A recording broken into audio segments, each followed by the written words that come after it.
Hello students, in last lecture we have discussed about reaction of alcohols due to cleavage of CO bond, that is the reaction of alcohol with halogen acid, phosphorus halides and thionyl chloride.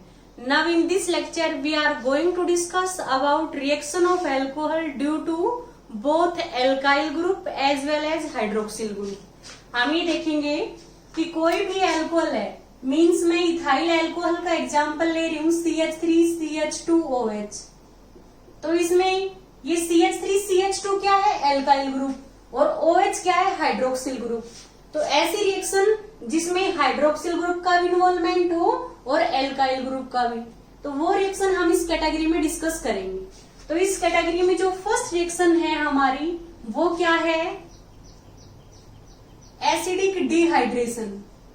Acidic dehydration of alcohol. Acidic dehydration में हम क्या देखेंगे कि acid की presence में dehydration हो रहा है। डी का मीन्स क्या है? रिमूवल। डी का मीन्स क्या है? रिमूवल मीन्स बाहर निकलना। हाइड्रेशन का मीन्स क्या है? वाटर। तो removal of water is known as dehydration. तो अल्कोहल है, उसका डिहाइड्रेशन होता है, तो क्या प्रोडक्ट बनेगा? वो किस पे डिपेंड करेगा? रिएक्शन कंडीशन पे। यदि CH3CH2OH इथाइल अल्कोहल है, इसको हम H2SO4 की प्रेजेंस में हम इसको क्या कर रहे हैं? 383 केल्विन पे हीट कर रहे हैं, या इससे कम टेम्परेचर पे हीट कर रहे हैं, या फिर हम ये भी हो सकता है कि 413 केल्विन पे हीट कर रहे हैं। मीन्स यदि टेम्परेचर 433 केल्विन से नीचे है, बिलो है, तो क्या होगा? एसिड की प्रेजेंस में 2 molecules of ethyl alcohol combine होंगे, कंडेंस होंगे, और वाटर मॉलिक्यूल बाहर होगा, और किसकी फॉर्मेशन होगी? CH3CH2OCH2CH3। तो हम देख रहे हैं ये भी इथाइल है और ये भी इथाइल है, तो क्या होगा? Di ethyl. और बीच में ऑक्सीजन है, आर ओ आर क्या होता है? ईथर। तो ये डाई इथाइल ईथर का फॉर्मूला होगा, डाई इथाइल ईथर। तो हम क्या देखते हैं कि यदि इथाइल अल्कोहल को हम H2SO4 की प्रेजेंस में 413 केल्विन पे हीट कर रहे हैं, तो di ethyl ether means ether की फॉर्मेशन हो रही है। कैसे होता है कि CH3CH2OH है, सेकंड मॉलिक्यूल है उसका भी CH2CH3OH है, तो क्या होता है? एक का OH और दूसरे का H, वाटर बाहर हो गया। क्या होता है? वाटर मॉलिक्यूल है वो बाहर होगा, इसको हम डिहाइड्रेशन कह रहे हैं। तो CH3CH2OCH2CH3 दैट इज क्या हो गया? डाई इथाइल ईथर की फॉर्मेशन हो गई।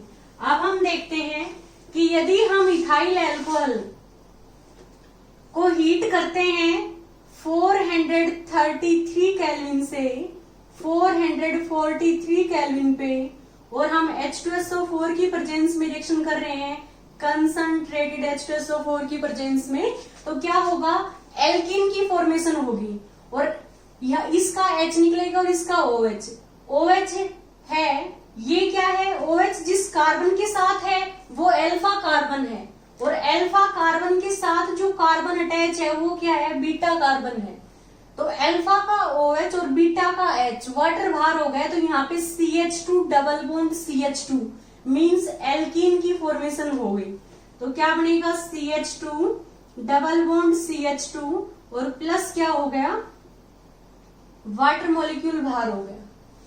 हम कैसे देख रहे हैं कि इसका यदि हम मैकेनिज्म डिस्कस करें, मैकेनिज्म ऑफ डिहाइड्रेशन, यदि हम मैकेनिज्म डिस्कस करते हैं तो क्या होता है? फर्स्ट स्टेप में जो H2SO4 है वो H पॉजिटिव देगा, और जो ऑक्सीजन के लोन पेयर है वो उन H पॉजिटिव के साथ कंबाइन होंगे। तो पहले स्टेप में क्या है? CH3CH2OH है। हम पहला स्टेप ये कह सकते हैं कि प्रोटोनेशन ऑफ एल्कोहल, एल्कोहल है उसका प्रोटोनेशन हो गया। क्योंकि ऑक्सीजन के lone pair H positive pay attack करेंगे तो क्या होगा, CH3 CH2 OH है, ऑक्सीजन के पास दो लोन पेयर थे, अब एक लोन पेयर है, इस पे पॉजिटिव चार्ज आ गया और इसके साथ H अटैच हो गया। तो इथाइल अल्कोहल में प्रोटोन ऐड हुआ है तो ये क्या बन गया, प्रोटोनेटेड अल्कोहल, प्रोटोनेटेड अल्कोहल की फॉर्मेशन हो गई। सेकंड स्टेप में क्या होगा कि जो ये प्रोटोनेटेड अल्कोहल है ये वाटर मॉलिक्यूल लॉस करेगा, क्या करेगा, ये वाटर मॉलिक्यूल लॉस करेगा। ये 2 इलेक्ट्रॉन्स ऑक्सीजन के पास आ गए तो CH2 पे क्या आ गया, पॉजिटिव और वाटर बाहर हो गया। तो CH3 CH2 पॉजिटिव का मीन्स क्या है, इथाइल कार्बोकैटायन की फॉर्मेशन हो गई, इथाइल कार्बोकैटायन। नेक्स्ट स्टेप में क्या होगा, थर्ड स्टेप में, फर्स्ट स्टेप हम कह सकते हैं कि फॉर्मेशन ऑफ प्रोटोनेटेड अल्कोहल कब बनेगा, जब अल्कोहल में प्रोटोन ऐड होगा तो प्रोटोनेटेड अल्कोहल। सेकंड हम क्या लिखेंगे, फॉर्मेशन ऑफ कार्बोकैटायन, कब कार्बोकैटायन की फॉर्मेशन होगी, जब H2O बाहर होगा तो CH3 CH2 positive. Next step में क्या होगा, एब्स्ट्रैक्शन ऑफ H पॉजिटिव, या फिर हम कह सकते हैं formation of alkene, elimination of proton and formation of alkene. तो इसमें क्या होगा, CH3 को हम CH2H लिख सकते हैं और ये CH2 पे क्या है, पॉजिटिव चार्ज है, तो क्या होगा, ये 2 इलेक्ट्रॉन्स इस बॉन्ड के CH2 और H का जो बॉन्ड है इसके 2 इलेक्ट्रॉन्स यहाँ पे शिफ्ट होंगे तो यहाँ पे डबल बॉन्ड आ गया और H पॉजिटिव बाहर हो गया। तो हमने एरो पे क्या दिखाया, H पॉजिटिव बाहर हो गया और CH2 डबल बॉन्ड CH2, ये क्या है, इथीन है, तो इथीन मीन्स एल्कीन की फॉर्मेशन होगी। तो ये हमने फॉर्मेशन ऑफ एल्कीन है उसका मैकेनिज्म देखा है। इसमें ओवरऑल क्या है, वाटर मॉलिक्यूल बाहर निकला है, 1 इथाइल अल्कोहल का मॉलिक्यूल है, लास्ट में किस में कन्वर्ट हो गया, इथीन में। और हम क्या देख रहे हैं, पहले स्टेप में प्रोटोन ऐड हो रहा है और लास्ट में क्या है, प्रोटोन बाहर निकल रहा है। मीन्स जो H पॉजिटिव है, जो एसिड से H पॉजिटिव आया है वो कैटलिस्ट का काम कर रहा है, वो रिएक्शन को कैटलाइज करेगा। तो नेक्स्ट हम रिएक्शन डिस्कस करते हैं। इसमें तो क्या था कि सिर्फ 1 टाइप के ही बीटा कार्बन थे, अब हम ऐसे अल्कोहल डिस्कस करेंगे जिसमें क्या होंगे, 2 टाइप के बीटा हाइड्रोजन होंगे। तो कहां से प्रोटोन है वो रिमूव होगा वो हमें देखना है। जैसे CH3 CH3, इसको मैं CH और ये क्या हो गया CH2 और यहाँ पे OH। यदि इसका हम इस कंपाउंड की हम H2SO4 की प्रेजेंस में इसको हीट कर रहे हैं, कंसंट्रेटेड H2SO4 की प्रेजेंस में, कंसंट्रेटेड H2SO4 की प्रेजेंस में हम इसको हीट करेंगे तो क्या होगा, OH जिस कार्बन के साथ अटैच है वो अल्फा है, फंक्शनल ग्रुप जिस भी कार्बन के साथ अटैच होगा वो अल्फा कार्बन है और उससे नेक्स्ट क्या है, बीटा है। तो हम क्या देखेंगे, फर्स्ट स्टेप में जो ऑक्सीजन के लोन पेयर है वो H पॉजिटिव को एक्सेप्ट करेंगे और किसकी फॉर्मेशन हो गई, CH3 CH3 CH2 और यहाँ पे क्या है OH और ये आ गया H और इस पे क्या आ गया, पॉजिटिव चार्ज। नेक्स्ट स्टेप में क्या होगा, ये 2 इलेक्ट्रॉन्स इसके पास आ गए ऑक्सीजन के पास तो वाटर बाहर हो गया और यहाँ पे CH3 CH3 और ये CH2 पॉजिटिव आ गया। तो ये हमारा क्या है, 1 डिग्री कार्बोकैटायन है, क्योंकि जिस कार्बन पे पॉजिटिव चार्ज है वो अपने 1 साइड ही कार्बन के साथ अटैच है, तो ये 1 डिग्री कार्बोकैटायन है। तो इसमें क्या होगा, 1 डिग्री कार्बोकैटायन में जो ये CH है, ये जो H है, ये क्या करेगा, अपने इन 2 इलेक्ट्रॉन्स को लेके और इस CH2 के पास शिफ्ट हो जाएगी। तो क्या होगा, इसको हम कहेंगे 1-2 हाइड्राइड शिफ्ट, 1-2 हाइड्राइड शिफ्ट, कि ये H नेगेटिव मीन्स ये 2 इलेक्ट्रॉन्स लेके यहाँ पे शिफ्ट हो गया, तो CH3C और यहाँ पे क्या है CH3 और हमारा क्या हो गया ये H यहाँ शिफ्ट हो गया, तो क्या हो गया CH2 के साथ H आ गया तो CH3 और इस पे क्या आ गया पॉजिटिव चार्ज। हमने क्या देखा, इस पे क्या आ गया पॉजिटिव चार्ज। नेक्स्ट स्टेप में क्या होगा, इसको हमने 1,2 हाइड्राइड शिफ्ट लिखा, ये H नेगेटिव अपने 2 इलेक्ट्रॉन्स लेके यहाँ आ गए तो CH2 पॉजिटिव और H नेगेटिव CH3 हो गया, यहाँ पे पॉजिटिव चार्ज आ गया। अब ये 3 डिग्री कार्बोकैटायन है, टर्सरी कार्बोकैटायन है, क्योंकि कार्बन जिसपे पॉजिटिव चार्ज है वो अपने 3 साइड R ग्रुप के साथ अटैच है, तो ये 3 डिग्री कार्बोकैटायन हो गया। इसकी स्टेबिलिटी क्या होती है, ज्यादा होती है, ये मोर स्टेबल होता है। तो ये क्या हुआ है, रीअरेंजमेंट हुआ है। क्यों हुआ, क्योंकि 1 डिग्री कार्बोकैटायन लेस स्टेबल है और 3 डिग्री है वो मोर स्टेबल है। अब क्या होगा, ये तीनों ही सेम है, जो जिस कार्बन पे पॉजिटिव चार्ज है उसके एडजेसेंट कार्बन का हाइड्रोजन है वो रिमूव हो जाएगा, तो -H पॉजिटिव रिमूव हो गया। किसी भी एक CH3 को हम क्या दिखा सकते हैं, CH2H, ये 2 इलेक्ट्रॉन्स यहाँ आ गए तो H पॉजिटिव बाहर हो गया, तो C की साइड में 2 CH3 और डबल बॉन्ड क्या है, C की साइड में 2 CH3 और डबल बॉन्ड CH2 की फॉर्मेशन होगी। ये हमारा क्या है एल्कीन, एल्कीन की फॉर्मेशन होगी। और यहाँ पे हमने क्या देखा, वाटर रिमूव हो गया। तो हमने देखा OH है, हम इसको डायरेक्ट भी दिखा सकते हैं, अल्फा कार्बन का OH और बीटा का H, वाटर रिमूव हो गए, यहाँ पे डबल बॉन्ड क्रिएट हो गए। यदि हमें सिंपल इसको 1 स्टेप में दिखाना है, कंसंट्रेटेड H2SO4 और इसकी प्रेजेंस में हम हीट कर रहे हैं, तो क्या होगा, इस H को हम CHH ऐसे दिखा सकते हैं, CH, ये जो हमारा H है, तो क्या होगा, ये 2 इलेक्ट्रॉन्स यहाँ आ गए तो यहाँ पे डबल बॉन्ड और ये OH नेगेटिव बाहर हो गया, तो ओवरऑल वाटर मॉलिक्यूल बाहर हो गया। C की साइड में क्या है 2 CH3, C की साइड में 2 CH3 और क्या है डबल बॉन्ड CH2। तो ये हमने इसका मैकेनिज्म डिस्कस किया है कि कैसे एल्कीन की फॉर्मेशन होगी। इस एल्कीन का यदि हमें नेम लिखना है, 3 कार्बन की चेन है, यहाँ से हम नंबरिंग स्टार्ट करेंगे, क्योंकि यहाँ से नंबरिंग स्टार्ट कर रहे हैं तो डबल बॉन्ड को 1 नंबर मिल रहा है, यहाँ से स्टार्ट करेंगे तो 2 नंबर पे, तो हमें उस साइड से नंबरिंग स्टार्ट करनी है जिस साइड से मल्टीपल बॉन्ड को कम नंबर मिले।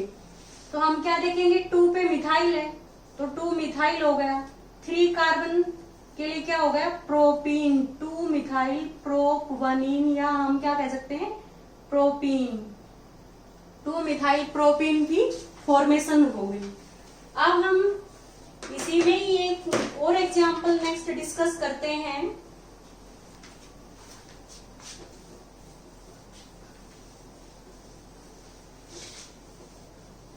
नेक्स्ट एग्जाम्पल है हमारा CH3, CH2, CH3, OH और CH3। यदि हम इसकी कंसंट्रेटेड H2SO4 के साथ, कंसंट्रेटेड H2SO4 के साथ इसको हम क्या करेंगे, हीट करेंगे, तो क्या होगा, OH जिस कार्बन के साथ अटैच है वो अल्फा कार्बन है, अल्फा के साथ जो अटैच है वो बीटा है, ये भी बीटा है, ये भी बीटा है और ये भी बीटा है। तो हम क्या देखेंगे, यदि इस बीटा हाइड्रोजन का H और इसका OH बाहर हो रहा है तो यहाँ पे डबल बॉन्ड क्रिएट होगा, तो किसकी फॉर्मेशन हो गई CH3, CH2, CH3 और यहाँ पे क्या आ गया डबल बॉन्ड CH2। ये CH3 को हम CH2H लिखेंगे, ये बॉन्ड यहाँ पे शिफ्ट हो गया, OH बाहर हो गया, C डबल बॉन्ड CH2 की फॉर्मेशन होगी। दूसरा ये भी हो सकता है कि इसका H और इसका OH बाहर हो तो किसकी फॉर्मेशन होगी CH3, CH double bond C, CH3 और ये हमारा क्या हो गया CH3। हम क्या देख रहे हैं, यहाँ पे यदि ये H बाहर होगा तो यदि CH2 को मैं CHH दिखाती हूँ, ये 2 इलेक्ट्रॉन्स यहाँ आ गए डबल बॉन्ड और ये OH नेगेटिव बाहर हो गए, तो यहाँ पे डबल बॉन्ड क्रिएट हो गए। अब हम देखते हैं कि जो ये एल्कीन है CH2 double bond CH2 alkene होता है, इसके साथ क्या है 2 R ग्रुप अटैच है। तो जो ये हमारी एल्कीन है ये डाई सब्स्टिट्यूटेड एल्कीन है, डाई सब्स्टिट्यूटेड एल्कीन है। इसमें क्या है 2 R ग्रुप अटैच है डबली बॉन्डेड कार्बन के साथ। इसमें क्या है एक R ग्रुप ये है, दूसरा R ग्रुप ये है जो डबली बॉन्डेड कार्बन के साथ, और तीसरा R ग्रुप ये है। हमारा डबली बॉन्डेड जो कार्बन है उनके साथ कितने R ग्रुप अटैच है 3 है, तो ये क्या होगा try substituted alkene, try substituted alkene. तो हमें ये पता है कि मोर सब्स्टिट्यूटेड एल्कीन है वो मोर स्टेबल होती है और मेजर अमाउंट में बनेगी, तो इसका अमाउंट है वो ज्यादा बनेगा। ये नियरली 75% मान सकते हैं हम 70% से अब वो, और ये 25%। यदि हम 20% और 80% रेशियो करेंगे वो भी हमारा क्या होगा करेक्ट होगा।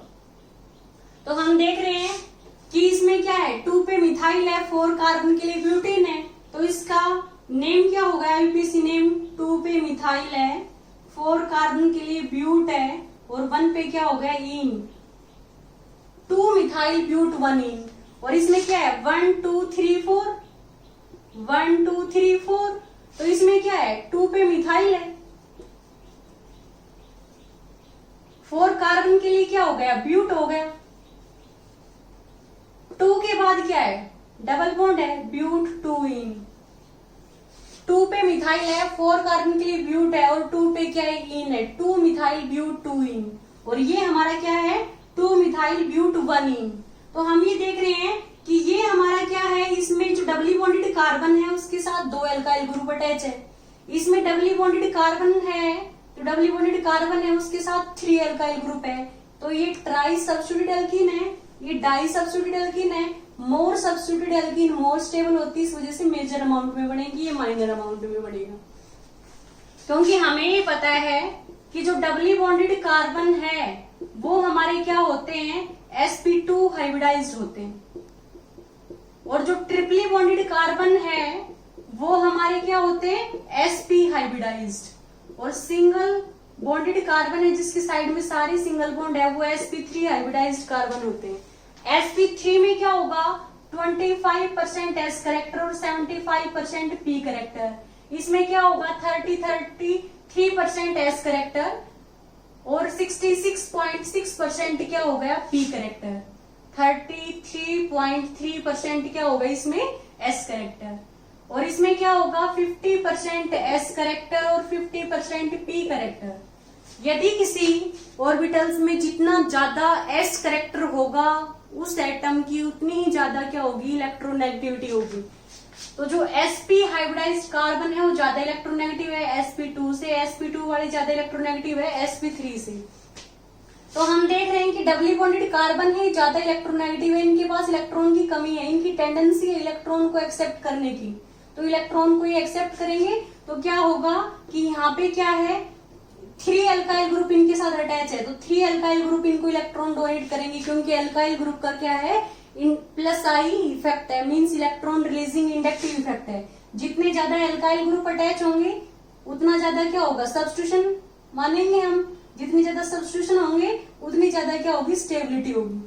इसमें क्या है 2 एल्काइल ग्रुप है, इसको इलेक्ट्रॉन्स डोनेट कर रहे हैं डबली बॉन्डेड कार्बन्स को, यहाँ पे 3 एल्काइल ग्रुप इलेक्ट्रॉन्स डोनेट कर रहे हैं। जितने ज्यादा एल्काइल ग्रुप्स इलेक्ट्रॉन डोनेट करेंगे उतनी ज्यादा क्या होगी स्टेबिलिटी होगी। इसी वजह से मोर सब्स्टिट्यूटेड एल्कीन है वो मोर स्टेबल होती है और ज्यादा अमाउंट में बनेगी। ये सेटजफ रूल है। सेटजफ रूल क्या कहता है, during dehydration of alcohol more substituted alkene formed in major amount which is more stable. तो हम ये कह सकते हैं कि ये हमारा जो मोर सब्स्टिट्यूटेड है इसको हमने क्या लिखा सेटजफ प्रोडक्ट। ये क्या है सेटजफ प्रोडक्ट है, सेटजफ प्रोडक्ट। तो जो सेटजफ रूल है वो क्या है वो हम डिस्कस करते हैं।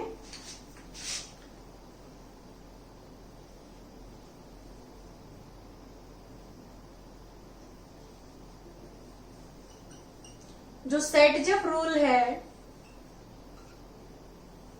ये क्या कहता है,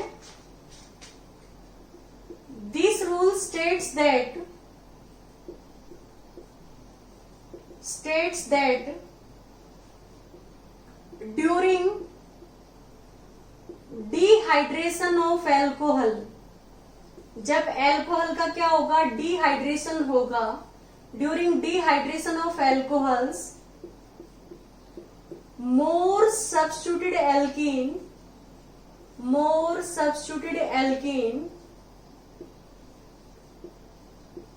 formed in major amount which is more stable,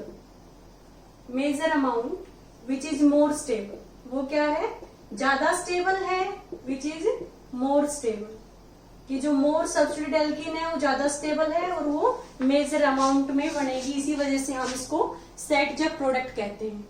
और यदि हमें डिहाइड्रेशन करना है तो हम ये कंडीशन भी ले सकते हैं। दूसरा हम क्या है, यदि हमारा टर्सरी अल्कोहल है, ये टर्सरी अल्कोहल है, इसमें क्या है, ज्यादा स्ट्रॉन्ग कंडीशन की रिक्वायरमेंट नहीं होती, ये 15% H2SO4 सॉल्यूशन के साथ रिएक्ट करके और ये प्रोडक्ट्स बनेंगे।